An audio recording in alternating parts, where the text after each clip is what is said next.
A mother left her 16-month-old daughter alone in a house for 10 days while she enjoyed a vacation in Puerto Rico and Detroit. When she returned, the child was gone. No food, no water, no one to help her. By the time the mother unlocked the door, the house was silent. Too silent. She walked in, knowing exactly what she had done, and yet she called 911, pretending to be in shock. What happened inside that house is beyond horrifying. This is the case of Cristel Candelario. Before we get into the chilling details of this story, be sure to like this video and subscribe to Crime Scene for more real-life stories that will leave you speechless. Cleveland, Ohio, a quiet residential neighborhood. Inside a modest home, a 16-month-old girl named Jalyn sits alone. No one is coming to check on her. The sun rises and sets day after day, but the front door never opens. The baby cries, but no one hears her. Her mother, Cristel Candelario, is nowhere to be found. She isn't at work. She isn't running errands. She isn't even in the state of Ohio. Cristel is over 1,500 miles away, lying on a beach in Puerto Rico. She posts photos online, smiling in the sun, her drink in hand. There's no sign of guilt, no mention of her child. For 10 days, Jalyn is left to fend for herself. Temperatures rise inside the house. The baby's cries grow weaker. Hunger sets in. Dehydration follows. She doesn't understand why her mother hasn't returned. By the 5th day, the house is silent. By the 10th day, the silence is permanent. Then, Cristel comes home. She turns the key, walks inside, sees what's in front of her, and she makes the call. Dispatcher, 911, what's your emergency? Cristel's voice is calm, too calm. She tells them she found her child unresponsive, that she needs help. But when paramedics arrive, there is nothing they can do. Jalyn is already gone, and within hours, police realize something isn't right. The story spreads fast. A mother, leaving her child alone for 10 days to go on vacation? It sounds impossible. News headlines explode across the internet. Reporters gather outside Cristel's home. Neighbors stare in disbelief. The autopsy report confirms what everyone fears. Jalyn died of severe dehydration and starvation. She spent days suffering before her tiny body finally gave out. At the time of discovery, her playpen was covered in filth. The only food in the house was rotting in the kitchen, completely out of reach. Authorities arrest Cristel immediately. But when she steps into the interrogation room, she doesn't act like a grieving mother. She doesn't cry. She doesn't beg for forgiveness. Instead, she tries to explain. She tells detectives she was overwhelmed, that she needed a break, that she didn't mean for any of this to happen. But what's the truth? Was this a horrific accident? A case of extreme neglect from a mother struggling with her mental health? Or was it something far worse? Something cold, calculated, deliberate? Over the next few months, investigators uncover Cristel's online activity, text messages, and bank statements. And what they find is disturbing, because this isn't just about one vacation. This is a pattern, and Jalyn wasn't Cristel's first victim. Before she became the face of one of Ohio's most shocking child neglect cases, Cristel Candelario was just another woman in Cleveland. She was 33 years old, living in a small home on West 97th Street. To those who knew her, she seemed ordinary. She worked a job, she had friends, she had an active presence on social media. But behind closed doors, Cristel's life wasn't as put together as it seemed. She had struggled financially for years. Some sources say she worked at a local hospital as a dietary aide. Others say she bounced between jobs, struggling to make ends meet. Her social media painted a different picture. She shared photos of herself out at bars on vacations, living as if she had no responsibilities. But she did. She had a daughter, a 16-month-old girl named Jalyn. And as investigators would later discover, Jalyn's well-being was never her mother's top priority. Jalyn was born in early 2022, a small, beautiful baby with chubby cheeks and bright eyes. But from the moment she entered the world, she was already at a disadvantage. There are no records of Cristel being a devoted, loving mother, no heartfelt posts celebrating milestones, no pictures of mother and daughter sharing moments of joy. Instead, there were stories. Friends and family later told reporters that Cristel wasn't ready for motherhood, that she often complained about how much work it was, that she struggled to balance her personal life with raising a baby. She wasn't the type to stay home with her child. She still wanted to party, to travel, to be free. And that's exactly what she did. She went out often. When friends asked about Jylen, she brushed off concerns. She's fine, she'd say. She's being taken care of. But as the months passed, warning signs began to emerge. Some neighbors began to notice things. They saw Crystal leaving the house for long periods, sometimes overnight. Jylen's cries could be heard through the walls. There were no signs of visitors, no family members stopping by, no babysitters coming and going. It was just Jylen, alone.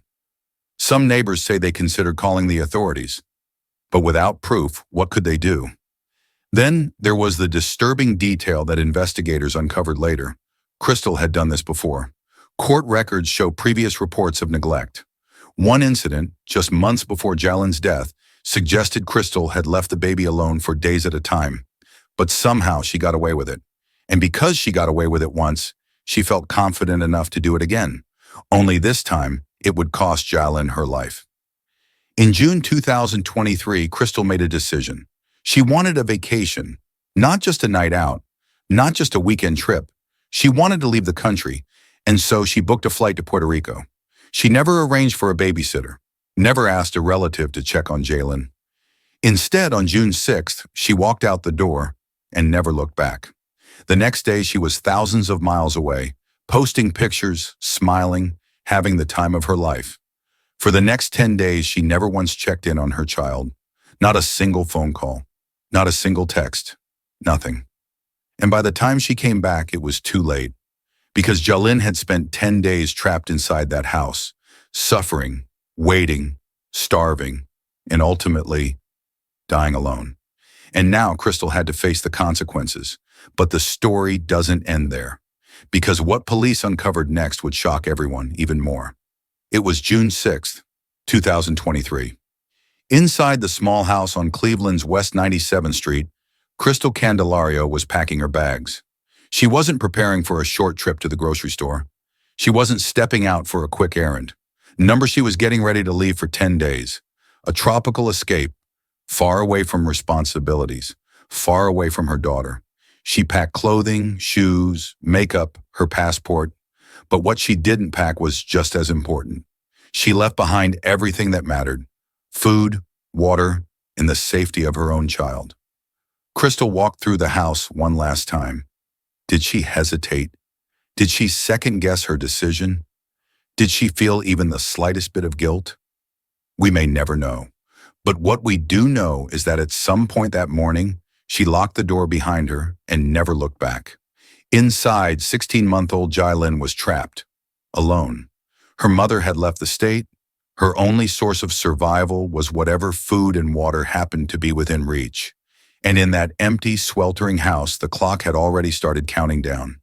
A 16-month-old child is not built for survival. At that age, babies rely on constant care. Someone to feed them, change them, hold them.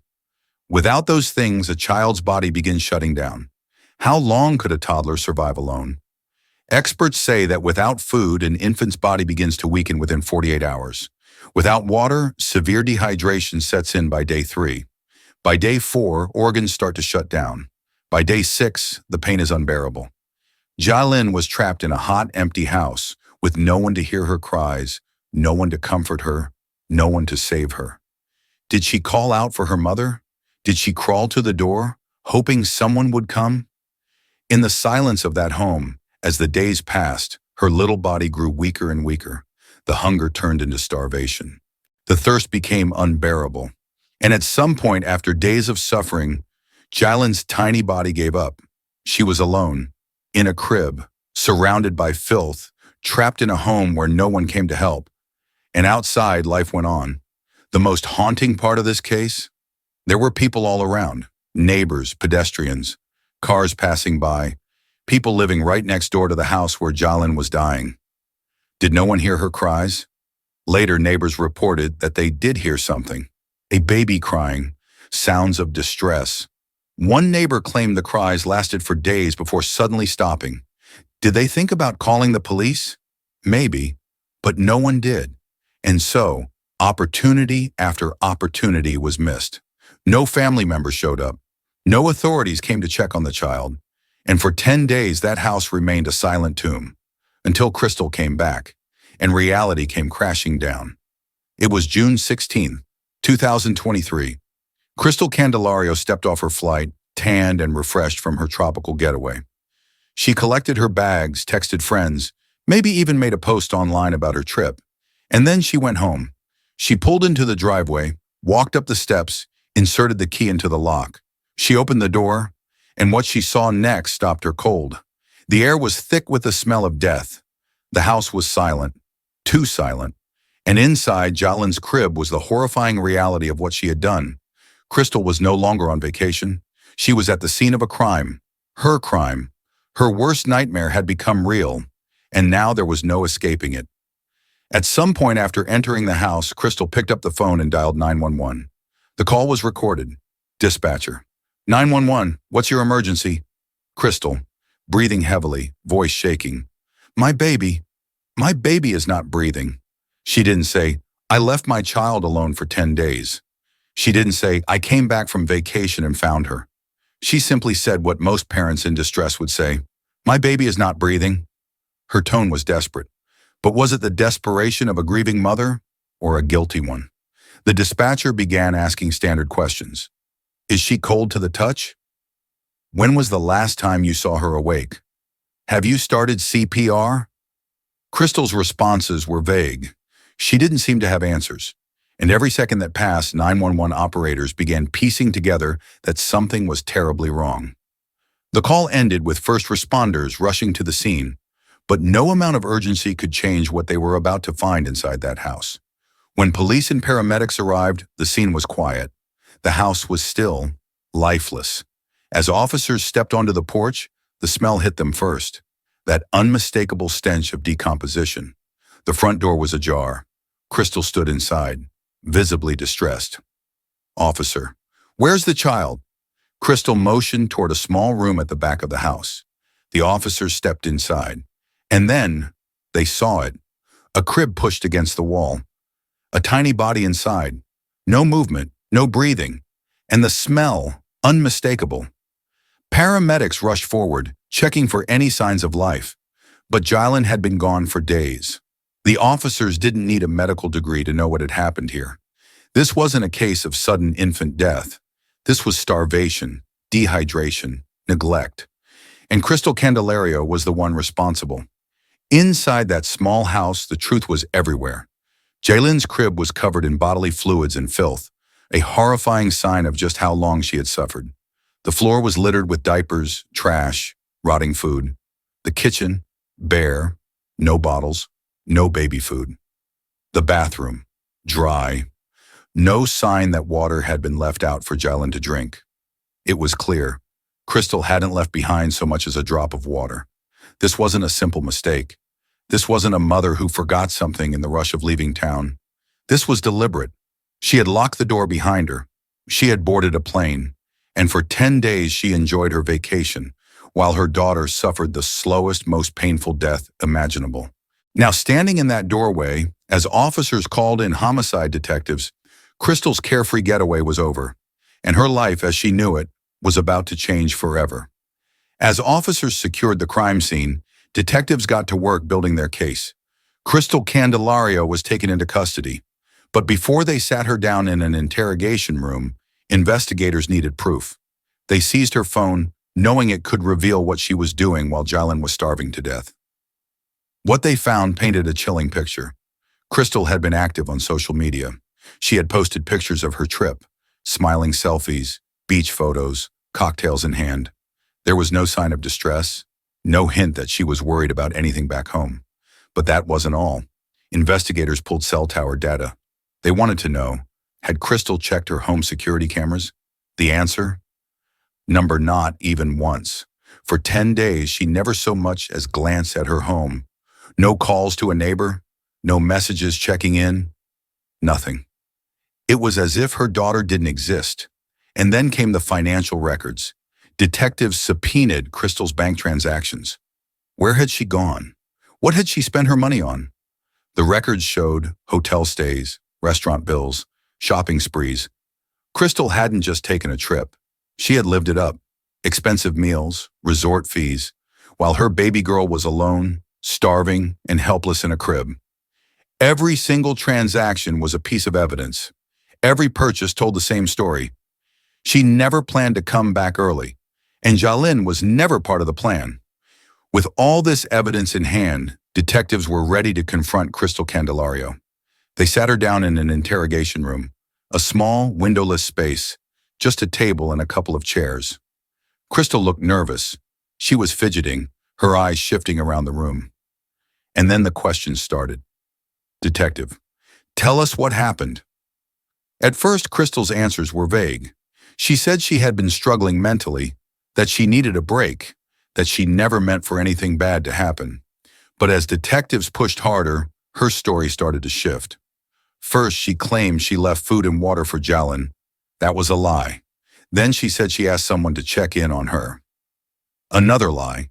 And then, when detectives showed her the financial records, the social media posts, the lack of security camera checks, Crystal broke down. She stopped talking.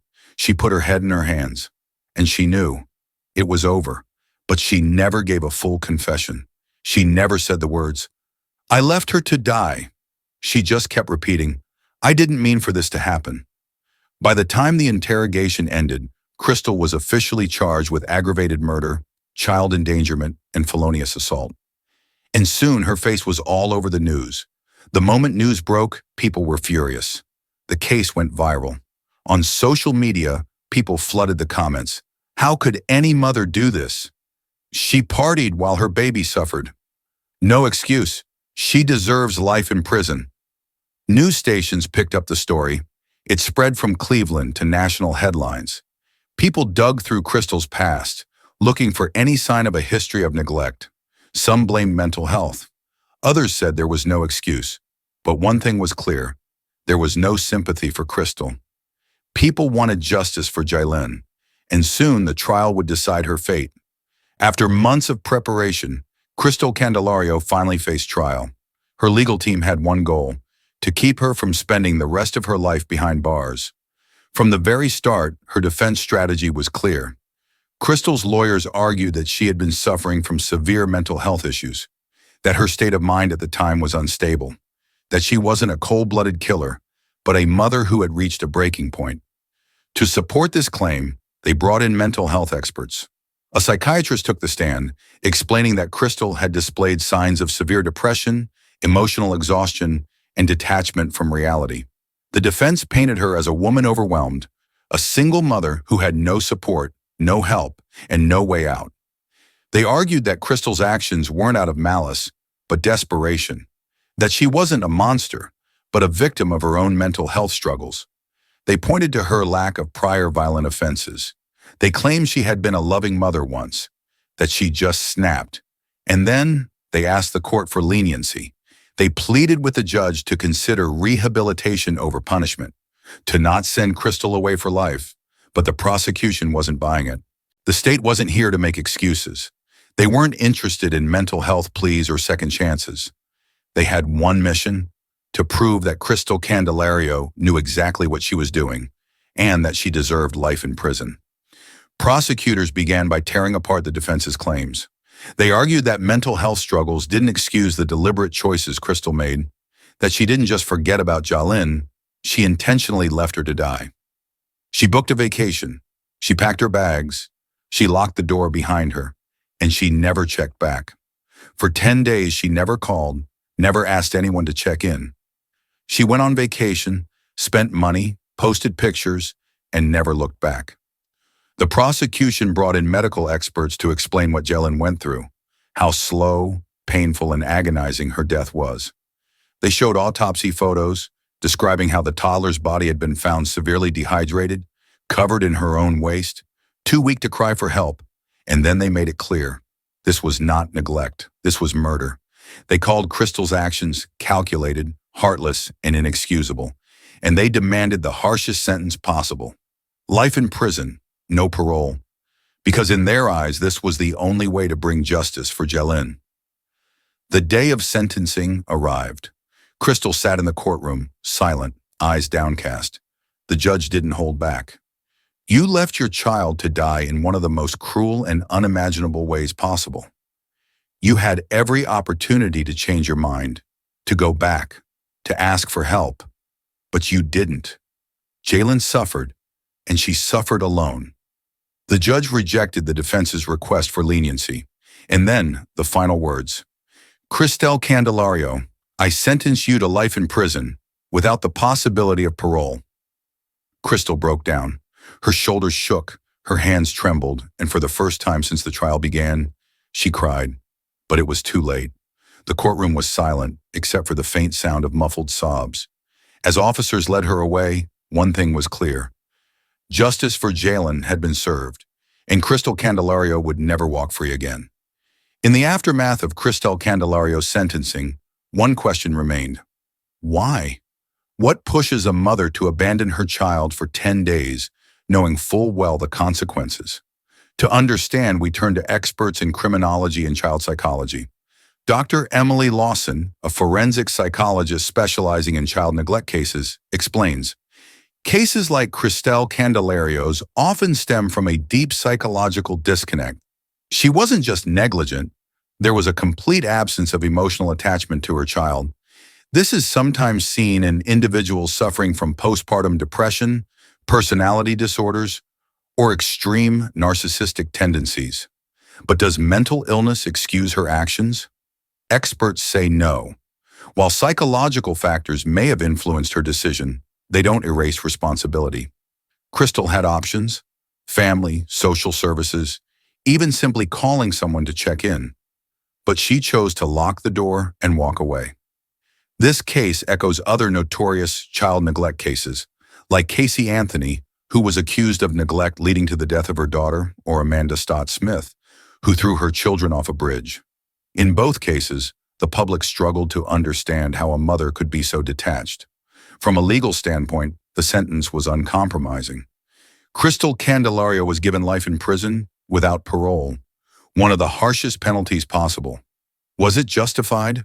Attorney Michael Grant, a former prosecutor, explains, in cases of extreme neglect leading to death, the law treats the offender as someone who exhibited reckless indifference to human life. The fact that Crystal made a series of conscious choices to leave Jalen alone for 10 days, with no food, no water, no supervision, eliminates any defense of accidental harm. This was not passive neglect. It was active abandonment. In the U.S. legal system, mothers convicted of fatal neglect often face long sentences. But life without parole is rare. Typically, cases like these result in 20 to 40 years in prison under manslaughter or second-degree murder charges. So why was Crystal sentenced to life? The answer lies in one devastating fact. Jalen didn't die in an instant. She suffered, for days, alone. That level of prolonged, knowing cruelty left the judge no room for mercy, and so Cristel Candelario will never walk free again. Her case stands as a grim reminder, not just of neglect, but of the irreversible consequences of a single,